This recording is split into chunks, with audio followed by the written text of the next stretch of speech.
ದೊಡ್ಡ ಮನೆಯ ಕೊನೆಯ ದಿನಗಳು ತುಂಬಾ ವಿಶೇಷ. ಇದನ್ನಂತೂ ಜೀವನದಲ್ಲಿ ನಾನು ಮರೆಯುವುದಿಲ್ಲ. ಈ ರೀತಿ ಪತ್ರ ಬರೆದು ಮತ್ತೆ ಸುದ್ದಿಯಲ್ಲಿದ್ದಾರೆ ರಕ್ಷಿತಾ ಶೆಟ್ಟಿ. ಆ ರೀತಿಯ ದಿನಗಳು ಸದಾ ಕಾಡುತ್ತದೆ. ಇಡೀ ಮನೆಯಲ್ಲಿ ಎಲ್ಲವೂ ಇತ್ತು, ಪ್ರೀತಿ ಇತ್ತು, ಸ್ನೇಹ ಇತ್ತು, ಅಸೂಯೆ ಇತ್ತು. ಅಷ್ಟೇ ಯಾಕೆ, ಅದ್ಭುತ ಅಣ್ಣಂದಿರು ಸಿಕ್ಕಿದ್ದಾರೆ. ಆದರೆ ಈ ಮನೆ ಬಿಟ್ಟು ಹೋಗುವ ಆ ಕೊನೆಯ ಕ್ಷಣ ನಿಜಕ್ಕೂ ನೋವು ತರಿಸಿದೆ. ಎಂದಿಗೂ ಆ ನೋವು ಶಾಶ್ವತವಾಗಿಯೇ ಇದೆ. ಹಾಗಂತ ಸೀಸನ್ 12ರ ರನ್ನರ್ ಅಪ್ ರಕ್ಷಿತಾ ಶೆಟ್ಟಿ ಬರೆದುಕೊಂಡಿದ್ದಾರೆ.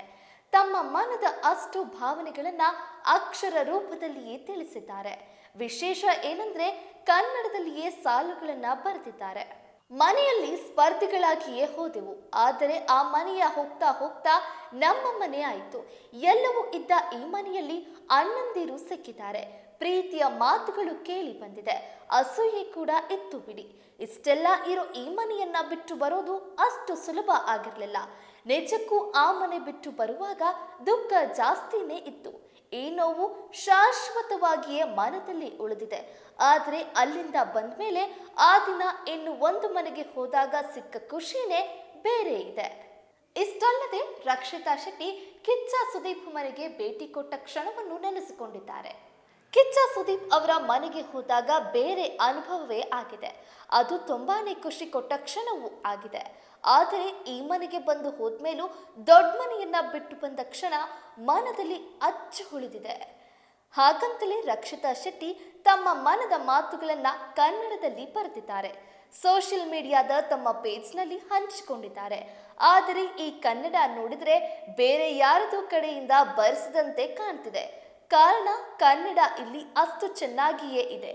ನನ್ನ ಜೀವನದಲ್ಲಿ ಎಂದಿಗೂ ಮರೆತೇ ಹೋಗಲಾರದ ದಿನ, ಬಿಗ್ ಬಾಸ್ ಮನೆಯಲ್ಲಿನ ಕೊನೆಯ ದಿನ. 3 ತಿಂಗಳುಗಳ ಕಾಲ ಎಲ್ಲವೂ ಇತ್ತು. ಸಂತೋಷ, ಕಣ್ಣೀರು, ನೋವು, ಅಸೂಯೆ, ಪ್ರೀತಿ ಮತ್ತು ಬೆಳವಣಿಗೆ. ಸ್ಪರ್ಧೆಯಾಗಿ ಆರಂಭವಾದ ಈ ಮನೆ ಸಮಯದೊಂದಿಗೆ ನಿಜವಾದ ಮನೆಯಾಗಿ ಬಿಟ್ಟಿದೆ. ಭಾವನೆಗಳು, ಬಾಂಧವ್ಯ ಮತ್ತು ಅನೇಕ ನೆನಪುಗಳಿಂದ ಕಟ್ಟಿದ ಮನೆಯದು. ಇದು ಕೇವಲ ಒಂದು ಪ್ರಯಾಣವಲ್ಲ. ನಾನು ಇಲ್ಲಿ ಅನೇಕ ಸಂಬಂಧಗಳನ್ನ ಕಟ್ಟಿಕೊಂಡೆ. ಬಹಳಷ್ಟು ಅಣ್ಣಂದಿರು, ಅಮೂಲ್ಯವಾದ ಬಾಂಧವ್ಯಗಳು, ಇವು ಸದಾ ನನ್ನ ಹೃದಯದಲ್ಲಿರುತ್ತದೆ. ಸುದೀಪ್ ಸರ್ ಮನೆಗೆ ಪ್ರವೇಶಿಸಿದ ಕ್ಷಣ ತುಂಬಾ ಸಂತೋಷ ತಂದಿದೆ. ಆದರೆ ಮನೆ ಬಿಟ್ಟು ಹೊರಡುವ ಸಮಯ, ಅದು ನನ್ನ ಜೀವನದ ಅತ್ಯಂತ ಕಠಿಣ ಮತ್ತು ನೋವಿನ ಕ್ಷಣದಲ್ಲಿ ಒಂದಾಗಿತ್ತು ಅಂತ ಬರೆದಿದ್ದಾರೆ.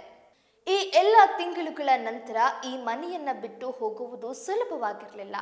ಎಂದಿಗೂ ಆ ನೋವು ಮನಸ್ಸಿನಲ್ಲಿ ಉಳಿದಿದೆ. ಕೆಲವು ಸ್ಥಳಗಳು ನಮ್ಮನ್ನು ಬಿಟ್ಟು ಹೋಗಲು ಬಿಡುವುದಿಲ್ಲ, ಅವು ನಮ್ಮೊಳಗೆ ಉಳಿದು ಬಿಡುತ್ತದೆ.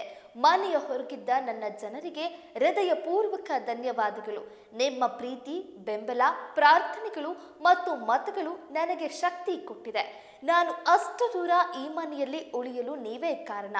ಯಾವತ್ತು ಕೃತಜ್ಞತೆ, ಯಾವತ್ತು ನೆನಪುಗಳು ಅಂತಲೇ ರಕ್ಷಿತಾ ಶೆಟ್ಟಿ ಬರೆದುಕೊಂಡಿದ್ದಾರೆ.